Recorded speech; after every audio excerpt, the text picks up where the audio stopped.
nós estamos recebendo o Educast dessa semana, uma grande pessoa aqui de Barbacena, o Dr. Rodrigo Almeida, que é ortopedista, também professor, vem aí nos últimos meses trabalhando um assunto muito interessante, muito bacana, que é sobre a emoção, sobre humanização, sentimento. Doutor, nós agradecemos por ter arrumado um tempinho na sua agenda para estar aqui com a gente, no Educast, para a gente falar um pouco aí sobre emoção, sobre inteligência emocional. Ô Márcio, eu estou muito feliz de estar aqui com vocês. Primeiramente, eu estou assim, surpreso com a qualidade do podcast de vocês. Acho que vocês vão... O Educast já está de parabéns, porque começou já bonito. Tem que elogiar aqui vocês, que vocês capricharam no local. E é um orgulho estar perto de você, porque você é um cara com energia sempre bacana. Eu lembro de você da época de Santa Casa, sempre foi uma pessoa agregadora, com energia boa. Estou muito orgulhoso e feliz de estar com vocês aqui, cara. Muito obrigado pelo convite, estou muito feliz de estar com vocês. Bom, doutor, o senhor lançou recentemente um livro onde tem lá no título Inteligência Emocional. O que o senhor quis abordar nesse livro sobre a inteligência emocional, com destaque para emocional? Não, o povo, toda vez eu estou hoje fazendo muita palestra disso, acho que eu estou ficando até bom de responder esses quesitos. Primeiro, eu sou ortopedista. Aí a pessoa olha para mim, por que você está fazendo esse negócio, Rodrigo? Eu lembro com um amigo meu, que hoje é um dos grandes empresários, ele falou, Rodrigo, ortopedista sabe nem ler direito. Como é que você escreve um livro, cara? Então, vamos falar da história do livro. Meus filhos passaram em medicina. Na verdade, até meu filho foi um grande motivo de eu te escrever. Acho que foi o legado do meu pai como médico e a preocupação do meu filho em entrar numa profissão que, ao mesmo tempo, é muito bonita, mas ela é desafiadora. E ela carrega muito estresse emocional, porque você leva o paciente para casa. Então, eu queria brindar o Pedro. E a minha mulher falou um dia comigo, mas por que você não entrega isso para mais pessoas? Eu comecei a escrever umas cartilhas para o Pedro. Aí, depois, eu comecei a querer, falei, não, então vou tentar escrever um livro. Eu acordava 4 horas da manhã, às vezes com ideia. Eu falei, eu acho que eu estava ficando até meio doido, porque eu estava acordando com ideia para escrever para... Falei, Pedro, você enfrentar isso? Então, comecei a pensar em burnout, começava a pensar, igual eu já fui processado por Pedro, como é que enfrentaria isso? Então, porque medicina não são tudo flores, né? Quando a gente está no palanque lá, dando uma aula para aluno, a gente fala que parece que só tem bons resultados, não são sempre assim. E está muito bacana. Eu vou dar uma aula em Paracatu, vou dar uma aula em Palmas agora, vou dar uma aula em quanto lugar que eu vou, não tem nada a ver com medicina mais. Me chamaram um grupo de empresário que é amigo de um colega meu para Eau-de-France, na França. Então, assim, estamos chamando para outras coisas que eu não estava preparado para isso. Está legal, sabe? Tá bacana. Falar de emoção, acho que todo mundo tem isso. Nós vivemos hoje num mundo onde o emocional ele está muito forte na vida das pessoas, numa correria do dia a dia. O senhor, enquanto médico, como que o senhor vê esse emocional ligado à humanização? Esse trabalho de humanização do profissional médico lá no leito hospitalar ou na clínica com seu paciente. É importante ter esse lado de humanização para que o paciente tenha um emocional mais tranquilo e recuperar de forma mais calma. Mas eu acho que com qualquer relação, né? Eu, como médico, eu tenho a vaidade de achar que a relação médico-paciente talvez seja a mais importante. Mas qualquer relação, né? O cara que é advogado, né? A pessoa te dá um colo, né? Às vezes você está precisando de um colo, às vezes né? Nem de uma receita, de um fármaco. Você está precisando de um colo. Você brigou com a mulher, você está chateado com o namorado, sei lá, alguma coisa te deixou triste, te deu uma dor, e essa dor às vezes nem é tratada com remédio. Então a humanização, acho que para qualquer relação é importante. Aí se a gente for destrinchar essa humanização, eu vou ser simples aqui, mas lógico que eu vou deixar as perguntas eu direcionar. Vou falar como meu pai falava, não faz mais do que obrigação, né? Você ter um olhar humanizado para outra pessoa. Eu lembro quando eu era criança, as pessoas me elogiavam, seu filho é educado, doutor Marconi. Eu não devendo mais nada com a obrigação dele. Então, você se colocar no lugar do outro, já fica fácil, né? E quem que é o cara que eu acho que a gente tem que copiar, que sempre colocou no lugar do outro melhor? Jesus Cristo, né? Este sim é o cara que a gente tem que falar dele mais. eu sou católico, mas eu tenho muitos amigos evangélicos, eu não gosto de colocar terminologia em religiões. Eu acho que a gente tem que seguir o que Cristo passou para nós. Aí acabou, fica simples. Aí acaba o podcast. Porque se a gente seguir o que Jesus Cristo passou, não tem mais. É simples, é difícil. Então, esse lado humanizado do trabalho, com certeza, influencia na recuperação do paciente, por exemplo. Tem trabalhos, daí não sou eu falando, não. Existem trabalhos publicados, se você for olhar no PubMed, vamos supor, humanização, até a abordagem religiosa com a recuperação do paciente, tem trabalhos mostrando que o resultado é muito melhor. Nós médicos temos que falar assim, isso é placebo. Mas o placebo, o fato de você acreditar em algo, se você acreditar que a recuperação de Jesus, que já melhora. Então a fé, eu falo que a última a morrer é a fé, né? E quando a gente tem uma fé em algo que está te trazendo para um mundo mais virtuoso, por que não, né? A gente tem que começar a voltar a falar mais do nosso Cristo, do nosso Salvador. A gente tem que falar isso com mais propriedade. Ou você acha que é católico? Com certeza, acredito muito. E sei que ele faz a diferença na vida de todos nós. Mas já reparou que o católico tem mais vergonha de falar, né? A gente é católico, né? E a gente tem que falar. Eu vejo que assim, nós temos algo para passar. Eu não estou aqui para defender a Igreja Católica, já teve alguns defeitos. Todas as igrejas têm defeitos que são feitos por humanos. A gente tem que voltar a falar de Cristo. Eu dei uma palestra esses dias em São Paulo. É bacana você ver um cara de Florianópolis, um médico, falar comigo assim: ô doutor, eu posso tirar foto contigo? Eu falei, pode, filho.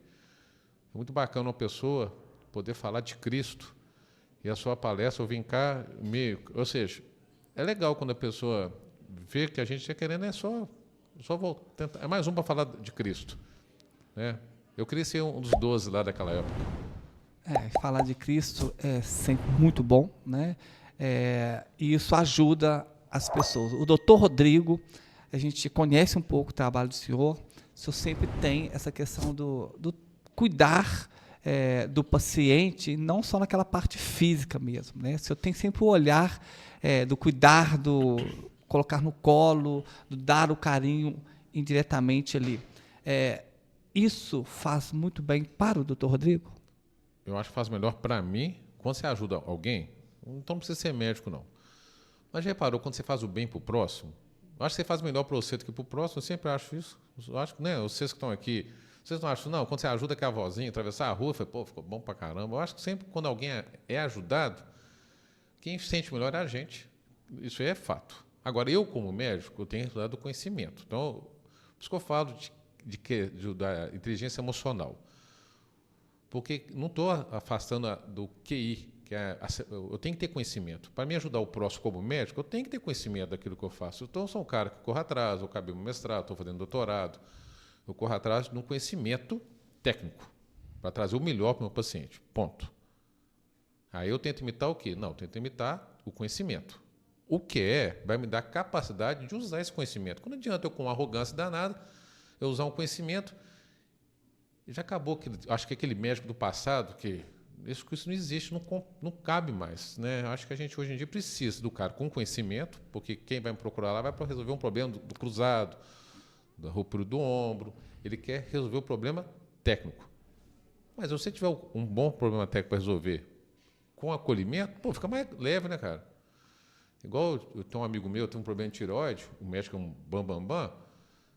Faltou, acho que ele falar para ele assim, porque nós médicos às vezes esquecemos, né? Ele falar assim, isso é cirúrgico. Entendeu? A gente, às vezes, nós médicos, eu falo até por mim, a gente às vezes tem que tomar cuidado, que a gente tem que saber falar com o outro. Eu estou tentando melhorar o doutor Rodrigo também com essa parte. Não às vezes é tão direto, isso é cirúrgico, sei lá, né? Saber falar, né? Primeiro acolher para falar, né? Porque quando fala assim, isso é cirúrgico, assusta muito o paciente. E às vezes a gente não sabe como que está aquele emocional, pode ficar mais abalado. Mas todo dia eu estou tentando melhorar. Eu lembro que agora eu estava preocupado que o senhor estava atrasando um podcast, chegou um menino lá para mostrar a ressonância. Agora, tem 10 minutos. Aí eu vi a ressonância dele, aí eu já pensei, não. Aí eu liguei lá para a minha secretária, traz a guia de cirurgia. Só coisa que, assim, aí ele já olhou assustado, no automático, entendeu? né? Mas foi tão assim, porque foi de... Eu falei, eu tenho que pedir a guia de cirurgia. Aí eu desliguei o telefone, olhei para ele e falei, calma, eu vou explicar para você primeiro. Foi o automático. Sem querer, eu deixei ele já assustado. Então, assim, tem jeito, né? A relação humana, gente, a gente não acerta o tempo todo. A gente está errando. Eu até falo muito com meus filhos, com a minha esposa, que a gente erra muito. Eu erro muito com o Rodrigo. Né? Eu não erro muito com o Márcio, eu erro muito com o Rodrigo. Não é com vocês que eu vou errar. Né? Ainda mais vocês não convivem comigo, acham, pô, tá gente boa, né? Tá? Não, não é assim. Quem eu vacalho mesmo é com o Rodrigo. Então, aí, o emocional que eu quero falar muito, Márcio, é você se blindar para você ser o melhor para o outro. Porque se você não está bem contigo, Márcio, você não tem jeito que você não vai ser bem com o próximo. Né? Se você amar o próximo como você ama a ti mesmo, como é que você vai amar o próximo se você ama mal você? Então, você já está invertendo o que o homem lá ensinou para nós. Bom, o senhor disse aí que o senhor mexe muito com o senhor, brinca muito com o senhor, de que maneira? Eu blindo, né? Como é que eu blindo? Então, eu acho que a gente tenta fazer aquilo que o coração meu tenta passar para mim. O que o meu coração, eu tento escutar o que Deus passa para mim com isso. Então, eu tento, às vezes, no silêncio, eu tentar escutar a voz do meu coração. Como eu blindo é tentar fazer as coisas que eu gosto de fazer, não fazer aquilo que só quer, não é fazer o que eu gosto de fazer assim, e deixar de fazer o que precisa ser feito. Então, quando eu dedico mais tempo a cuidando da minha saúde, tendo boas escolhas alimentares, quando eu dedico ao estudo, eu estou fazendo bem para o Rodrigo.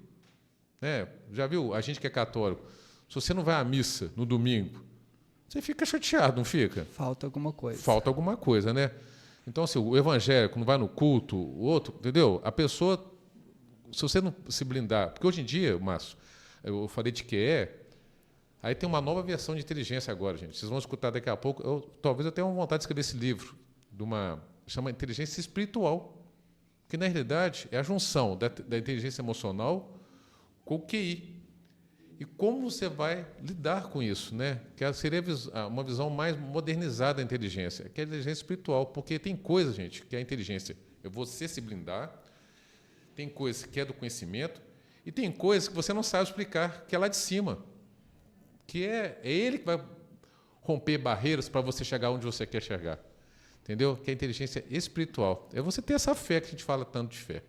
Mas isso é assunto para outra. Não, realmente ter fé, ela contribui muito para nós seres humanos. Né? Isso contribui no emocional da pessoa. E com certeza o senhor lá no leito hospitalar, quantos pacientes que o senhor já percebeu que a fé fez a diferença na recuperação do paciente? Pô, e muda, né? Quando a pessoa, mas quando o paciente também está preparado para receber aquilo, né, gente?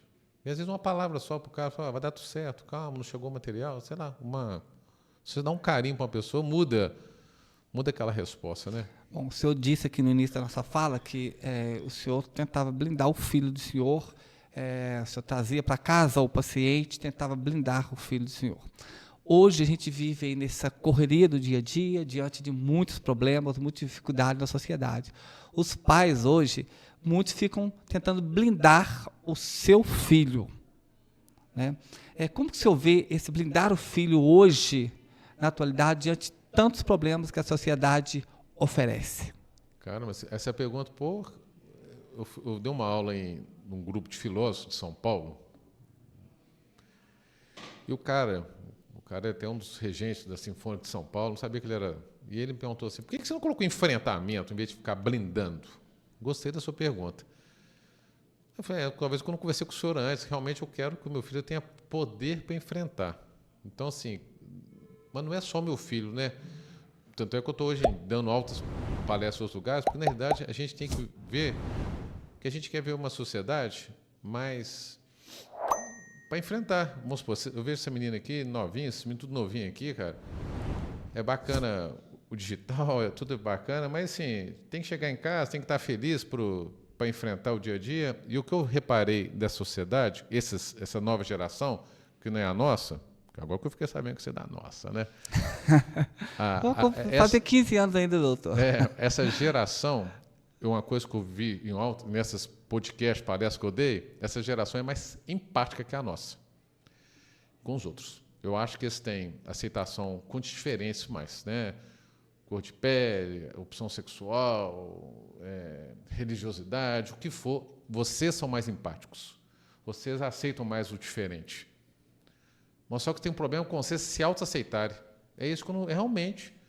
Você, na nossa época, tinha esse negócio de cortar, esse cobro tanto essa aceitação, como é que é? Aprovação, né? No Instagram, hoje é TikTok, né? Eu tenho isso, gente. Posso seguir eu na rede lá, que eu também tenho esse negócio de TikTok. Mas vocês cobram aceitação do like. Eu tinha dificuldade de dar like para os outros, porque o like é no coração. Aí eu ficava assim, mandar um like para a menina lá, vai achar que eu estou paquerando ela. Eu achava isso aí um absurdo, te dar uma curtida, né? Que chama curtida, né? Curtir. É curtida, né? Agora eu tô curtindo todo mundo, mas eu tinha, a minha cabeça achava que curtida era, tô insinuando para alguém. Pra você ver, eu tive que ter uma transição de cabeça, né? Para minha cabeça. Então acho que assim, vocês, para o jovem, eu quero plantar o seguinte: vocês têm que se aceitarem, igual vocês aceitam o próximo. Que eu acho que uma coisa que a minha geração e a sua tem que imitar deles. Eles são mais bacanas que a gente com o outro. Vocês são penosos com vocês. Vocês se cobram demais. Um resultado imediato. Vocês têm que dar chance de errar. Ué, eu aprendi uma vez com o Robson Caetano, que é aquele medalhista olímpico, que faz parte do meu livro, e falou para o meu filho: ô Pedro, você tem que se dar o direito de errar. Você vai ter que escolher. Você acertou tudo, Márcio? Não. É. Sempre aprendendo com aqueles erros que a vida vai aprendendo. Né? Errou, pô. É igual o tênis me ensina. O ponto feio e o ponto bonito vale 15 pontos do mesmo jeito. Fez ponto bonito, fez ponto feio, ou seja, é crítico e elogio. É muito bacana. Pô, estou aqui, podcast chique pra caramba, vocês estão me chamando, ótimo. É um elogio, é uma honra estar aqui. Mas lidar com a crítica tem que saber lidar. Porque a mesma coisa que te dá elogio, é igual esse negócio de mídia digital, deve ser coisa boa, né? Mas você também, se expor, você está expondo para coisa, para as críticas também. Porque quando a gente fala a palavra blindar, parece que a gente está colocando a pessoa dentro de uma caixa, fechou e ali não se tem esse contato. Não é bem essa questão desse blindar mesmo. Né? Talvez eu até mudaria o título hoje, se eu estivesse pensando isso. Porque assim, como enfrentar Mas a blindar é da emoção. Quando você está blindado emocionalmente, o que eu quis mostrar é o seguinte: quando você está blindado, igual um tanque de guerra. Se você é blindado, você enfrenta. Você sobe até morro. O tanque de guerra, quando ele está blindado, você está bem contigo, cara, ninguém te segura. Quando você está bem contigo, cara, tá o povo te tratando mal e tal, você está bem com você, fininho? Ninguém, cara, você está bem. O problema da gente é que nem todo mundo a gente está bem, 100% com a gente, né? Tem dia que você acorda mal, mulher tem o problema hormonal, aí está naquele aquele negócio, a chavinha dá uma travada. Aí fala, é pré-hormonal, a gente não menstrua, mas fala que a gente também tem nosso dia que a gente não está menstruado, mas a gente está pré-menstruado, sei lá o que a gente está também. Ninguém é 100% motivado, né? Então eu falo que a gente tem que manter uma constância. E o que eu quero na vida é ter nota 7 e ir para o céu, entendeu? Porque meus erros e acertos, ter nota 7. Passar de ano lá no céu. Porque a gente está na prova da vida, né, cara? Com certeza, sem dúvida. Vivendo, cara. Eu sigo o senhor lá nas redes sociais. E, acompanhando lá, eu vi uma expressão que chama pressão emocional. Por que o senhor divulgou sobre esse tema lá nas redes, pressão emocional? Então, é isso que eu estou falando. A gente é pressionado a tudo, né? A resultado, né? Eu acho que esses meninos hoje estão pressionados a ter uma resposta rápida, né? A ter uma resposta... Se você for ler, eu sou muito doido com o Salomão, né? E Salomão, ele escreveu vários livros. Mas são momentos diferentes da vida do Salomão. Talvez Salomão foi o homem mais rico, mais sábio que já existiu. Porque a gente não pode comparar Salomão com Jesus, não. Isso é a minha visão, tá? Salomão escreveu Cânticos e tinha 14 anos. Ele estava se preparando para ser rei, que ele foi rei de Israel. Mas com 14 anos ele já está sendo preparado para ser rei. Ele escreveu Cânticos, um excelente livro dele. Ele escreveu Eclesiástico e já era velho. Ele escreveu Provérbios. Para mim, por isso que eu acho que eu me comparo com ele, porque ele também escreveu o Provérbio para o filho dele. Ele teve várias mulheres, ele teve um filho. Ele escreveu o livro de Provérbios para os filhos dele. O Eclesiástico, ele já estava mais velho. Ele estava arrependido daquilo, porque ele também, né, cometeu os erros dele. A gente vai ficando mais velho, pô, se eu pensasse assim com 24 aninhos, né? Mas Deus não vai dar essa oportunidade para você, não. Então, acho que a gente tem que ter maturidade para reconhecer nossos erros e para não ficar pressionado, cara. E bola para frente, continuar cara. Caminhando, né? Olha o Djokovic. Por que ele ganha até hoje? Porque ele tem a pressão do jogo, mas ele tem um emocional para poder saber que errou, se perdoar, porque a gente tem que se perdoar, viu, gente? Aquele dia que você comeu, que você não prometeu sair da dieta, aquele dia que você não foi lá na missa, sei lá, cara. Aquele dia que você fez bobagem com você, se perdoa, vai para outro jogo, vamos para outra bola. É isso que eu acho que é a diferença, que a gente aprende com o atleta de alto rendimento. É se perdoar dos erros. Isso é importante e ajuda muito no emocional, com certeza. Eu acho. Assim, é o que eu estou tentar ser um Rodrigo melhor. É muito bacana. Doutor, nós já estamos aí chegando ao final do nosso podcast, né?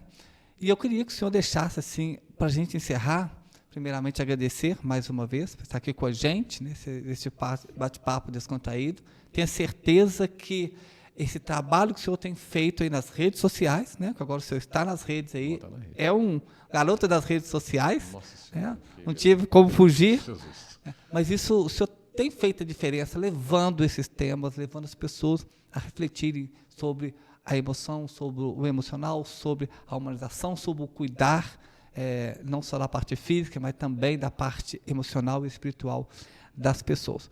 Qual que é a mensagem que hoje o senhor tem no coração para as pessoas que estão nos assistindo, para que elas possam ter uma reflexão maior e olhar para dentro de si? Imita Jesus Cristo. A frase, vão imitar Jesus Cristo. Segue Jesus Cristo. Eu falo que, assim, para acabar, eu fui ler Provérbios muito velho. Eu acho que vocês têm que ler Provérbios, cara. Provérbios, eu acho que é um livro que a gente lê, eu fui ler, ele blinda a gente mais cedo. Provérbios é muito simples. E o Novo Testamento? Mas imita Cristo. Gente, é tão simples, cara. E tão difícil, né? Eu falo de Salomão, o pilar da emoção é o autoconhecimento e o autocontrole. Então eu falo, porque o autoconhecimento, acho que o Salomão, o Provérbio nos ensina. Mas o outro pilar é a empatia. A empatia é Cristo. Então, imita Cristo. Seja simples, gente. Não preocupe com outra coisa, não. Imita Cristo.